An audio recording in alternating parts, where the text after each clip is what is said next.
अस्सलाम वालेकुम व्यूवर्स, उम्मीद करती हूँ आप सब खैरियत से होंगे। तो आज हमारे किचन में बनने जा रही है पोटैटो फिंगर्स, जो आप टी टाइम में बना सकते हैं।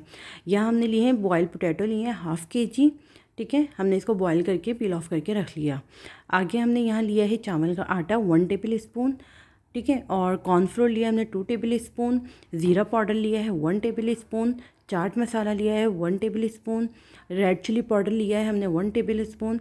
सॉल्ट लिया है 1 टेबल स्पून। रेड चिली लिए हमने 1 टेबल स्पून। अब चलते हैं इसकी मेकिंग की तरफ। तो यहाँ पे हमने मिक्सर जार में जो है हमने इसमें पोटैटो डाल लिए हैं। अब हम इसको अच्छी तरह मैश कर लेंगे। पोटैटो को बहुत अच्छी तरह से मैश करना है। इसमें कोई भी मतलब जो पोटैटो की होते हैं ना कि छोटे छोटे से लम्स बन जाते हैं, वो भी ना बने। ठीक है, हमने बहुत अच्छे से पोटैटो को मैश करना है। यहाँ देखें, हमने पोटैटो को अच्छी तरीके से मैश कर लिया है। ये रेसिपी आप लोग टी टाइम में इजीली बना सकते हैं, जो कि बहुत मज़े की होती है। अब हम इसमें अपने सारे इंग्रेडिएंट्स ऐड कर देंगे, चाट मसाला, नमक और बाकी सारी चीज़ें। ठीक है, ये हमने इसमें ऐड कर दिया। अब हम इसमें कॉर्नफ्लोर भी ऐड कर दिया। अब हम इसमें चावल का आटा ऐड करेंगे। ठीक है, तो अब हमको हाथ की मदद से अपने बहुत अच्छी तरीके से मैश कर लेना है कि हमारे जितने भी इसमें मसाले हैं वो प्रॉपर्ली मिक्स हो जाएं। ठीक है, कोई भी लम्स ना रहे, कोई भी आलू का मतलब कोई आलू के वो होते हैं ना कि कच्चे रह जाते हैं थोड़े से, तो वो गिठलियाँ टाइप बन जाती हैं, तो वो भी ना रहें। ठीक है, तो हमने इसको हाथ की मदद से बहुत अच्छी तरीके से मैश कर लेना है।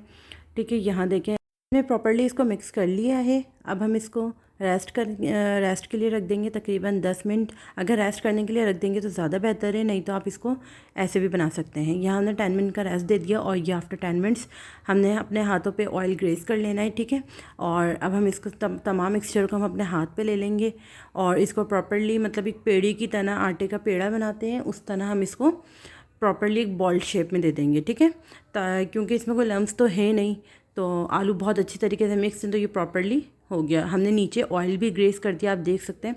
तो अब हम इसको अपने हाथों की मदद से ही प्रॉपर्ली इसको बेल लेंगे। हमें बेलन यूज़ करना चाहें आप तो कर सकते हैं, अदरवाइज़ आप हाथ की मदद से भी इसको प्रॉपर्ली कर सकते हैं। हमने इसकी जो लेयर है वो बहुत ना मोटी रखनी है ना पतली रखनी है, नॉर्मल साइज़ की रखनी है। ठीक है, तो ये देखें हमने हाथ की मदद से पूरा अपना मिक्सचर जो है वो फैला लिया है, एक रोटी की तरह इसकी शेप आ गई है। ठीक है, आप देख सकते हैं। तो अब हम इसकी कटिंग करेंगे।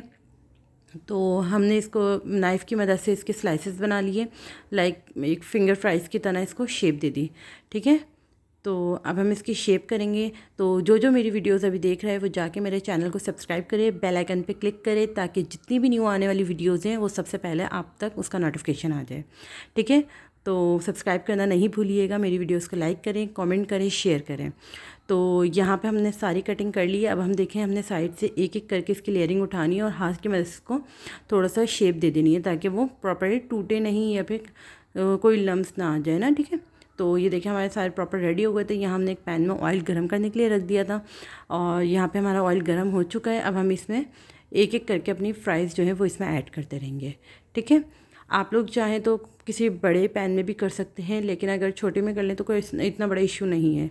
ठीक है, यहाँ पे हमारी सारी जब तक फ्राइज़ रेडी हो रही हैं तो आप लोग मुझे ज़रूर कमेंट से बताएगा आप लोगों को मेरी रेसिपीज़ कैसी लगी, इससे पहले की रेसिपीज़ भी आपको कैसी लगी और ये वाली रेसिपी कैसी लगी। ठीक है, तो यहाँ पे देखें हमारे जब ये सारे रेडी हो चुके थे और हमने इसको डिश आउट भी कर लिया। ये नेक्स्ट पार्ट था हमारा कि हमने ये देखें इसकी फ़ाइनल लुक। ठीक है, जो बाकी के थे वो ऑलरेडी वहाँ रेडी हो रहे थे।